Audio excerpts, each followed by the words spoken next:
kalakasan. Sabi po sa Philippians 4:13, may pwede pong may masa po.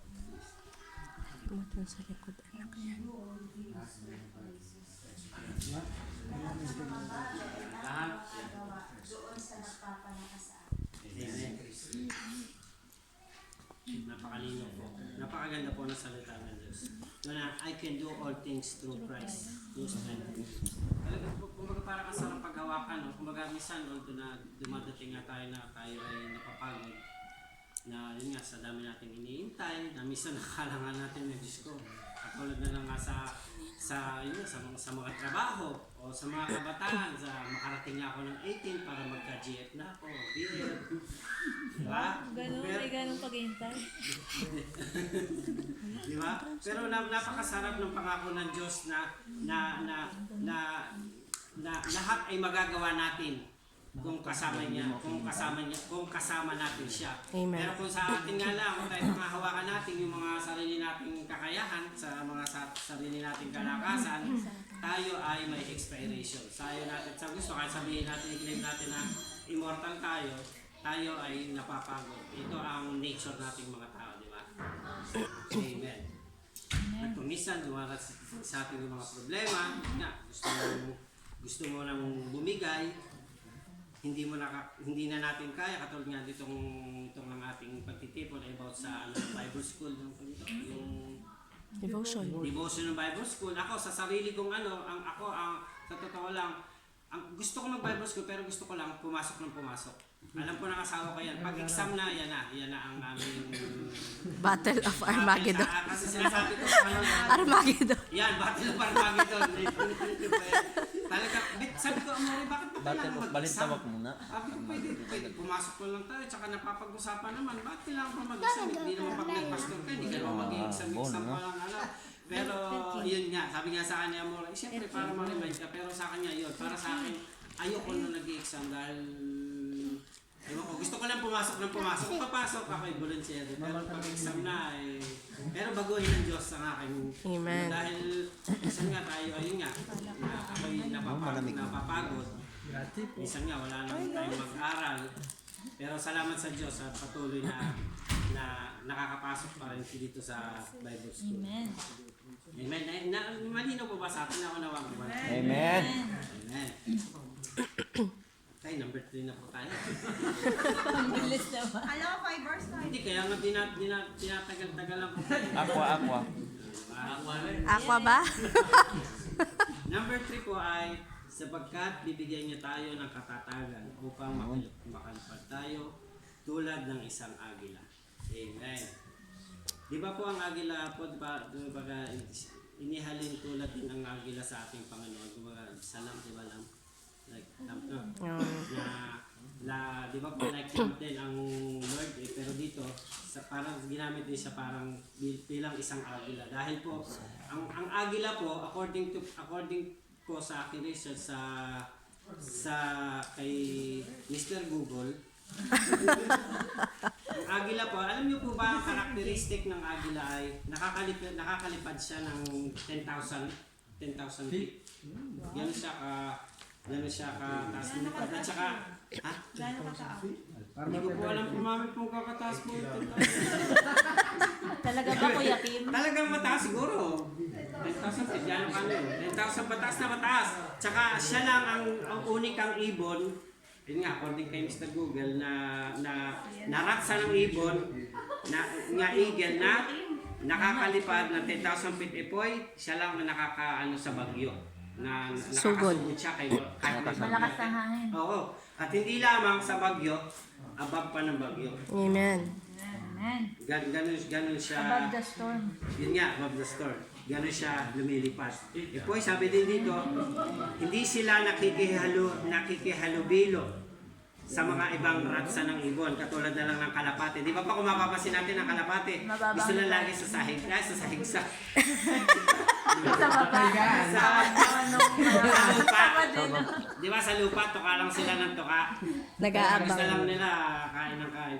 Pero ganun ba?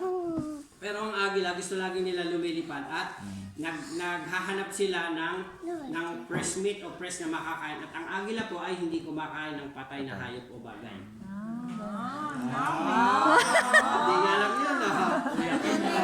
Ayun na pala. Trivia yun, ha? Trivia yun, ha? Trivia. Hindi naabutan si Pastor Manny ng linggo. Hindi siya kumakain ng kahit na makita niyo lumilipad sa makita siya halimbawa ay unggoy na pero hindi niya kinukuha. Ang gusto niya lagi ay buhay at fresh. Amen. At sabi pa dito ano pa ba? At ang agila po ay laging lumilipad at hindi sila nag-iingay. Naghihintay sila ng opportunity para makapanghuli ng kanilang makakain. Amen. Kung ating pong kung ating pong iuunawain ang kaya po inihalin tulad si Lord sa agila dahil nga po ang agila ay may kakaibang karakteristik. Katulad na lang po ng paglipad ng 10,000 feet. Tayo po kung sa ating mga tao, tayo ay may pinagpapalanuhan, may mga layunin tayo. Ang thinking lang natin may limitation hanggang dito lang tayo. Pero pag ipinaubayan natin sa Diyos yung mga plano natin, yung mga iniisip natin, 10,000 feet yung plano niya. Mas mataas yung plano niya sa atin, mas mataas yung lipad niya, yung plano ni Lord kung may agila sa atin. At sabi nga dito, ang agila hindi kumakain ng patay, gusto lagi niya fresh meat. Lagi ang Lord, lagi may fresh na vision, may fresh na plano sa atin. Dahil minsan nga tayo napapagod. Minsan nga yung iniisip na natin, parang wala nangyayari, parang wala na. Pero ang Lord, lagi siyang may Bago. may fresh na plano para sa atin.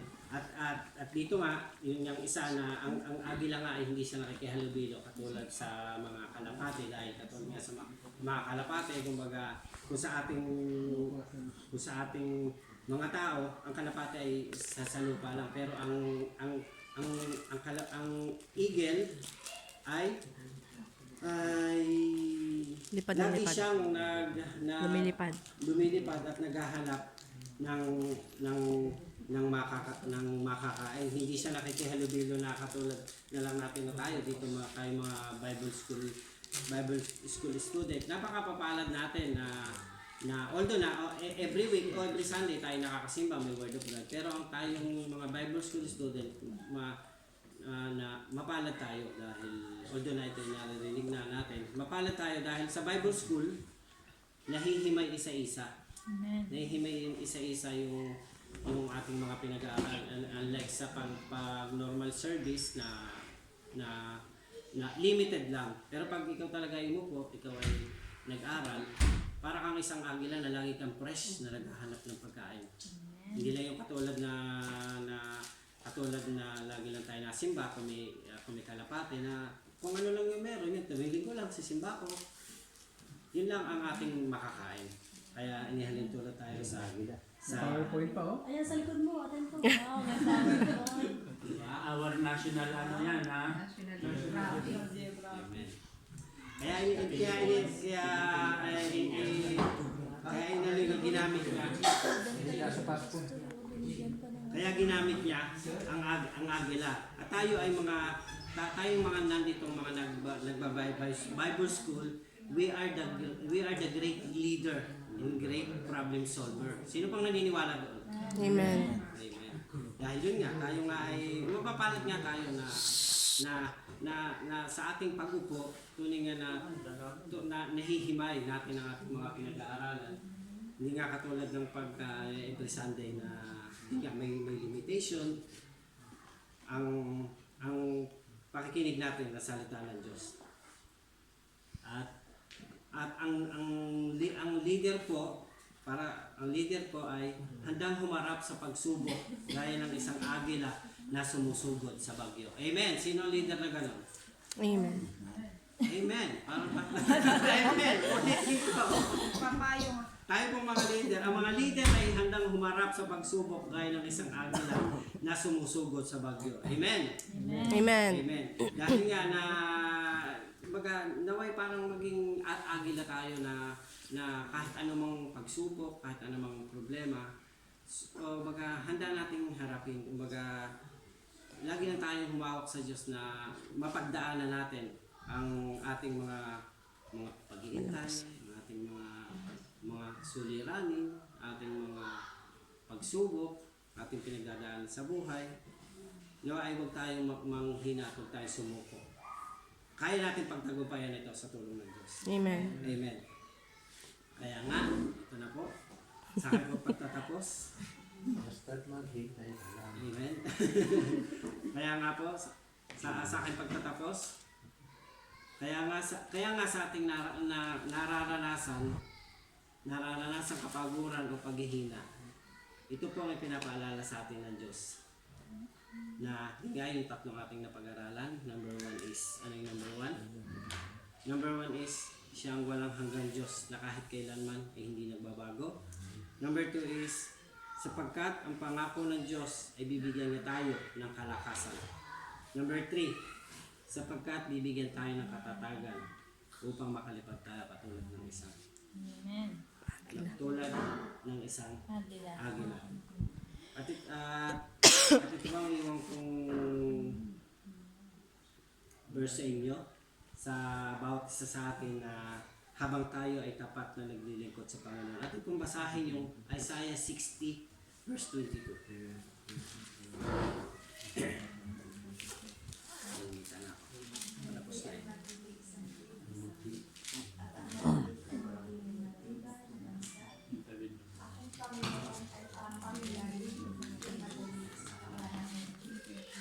Amen. Ang sabi po dito sa aking version po ay Isaiah 60 verse 22. Dito po sa aking sa Bible na pinagkulang ko. Naggawa na ako ng Bible In Jesus name. Amen. Ako ang Panginoon, ang magsasagawa nito sa takdang panahon. Amen. Napakaganda ano? Na yun nga, tayo ay nanghihina, yun nga, bumibigay tayo. Pero lagi natin panghawakan na kahit ano mang pinagdadaanan natin. Tayo nga ang mga nagpaplano, minsan nga nadi-discourage ang ating mga plano. Pero ang Diyos ang magbibigay, siya ang magpapatubad sa takdang panahon kung ito ay kanyang. Amen. Nawa ay napalakas mo kayo at nawa ay naintindihan mo ng pagkene. Amen. Glory to God. Salamat po.